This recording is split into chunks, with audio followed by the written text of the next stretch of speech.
是健康的话题，来关心治疗癌症有新的希望。这是台中中国医药大学附属病院研究治疗细胞一定有新的发展。甲卫福部申请8款治疗癌症的药啊，拢已经申请过啊。和过去传统的化学治疗、标靶药啊治疗无共款，即嘛效果更较好，副作用嘛更较少。细胞治疗中心已经伫咧18号昨昏正式显牌启用，期待续来会当帮助更较侪病人。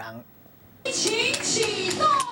全台第一座卫福部审核通过的细胞治疗中心正式要来启用，这唔但整合专业的资源，嘛要更加积极来发展这个全方位的细胞治疗技术。非常高规格的，以往就在病房随便就查一查、涂一涂就下去了。这边通过卫福部核准的细胞治疗，甲较早无同，传统透过化学治疗含这个漂压药物治疗，会当杀死癌细胞，同时嘛破坏掉正常细胞的功能。自体免疫抽突细胞治疗是把这个病患体内的粒粒组织甲提出来了后，培养抗原和病患的抽突免疫细胞培养制成这个抽突细胞疫苗，再搁甲注转去病人的体内，放胶酶来甲这个癌细胞拢甲杀互死。副作用嘛较低，若对这个治疗肝癌、凝癌、大肠癌种8种的癌症的患者，当因为这个免疫疗法来得到帮助。这个细胞是要启动我们在治疗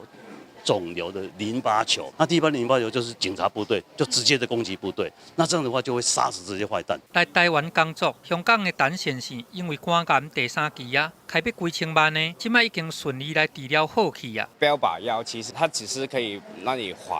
缓住那个肿瘤的生长，最主要的话就是那个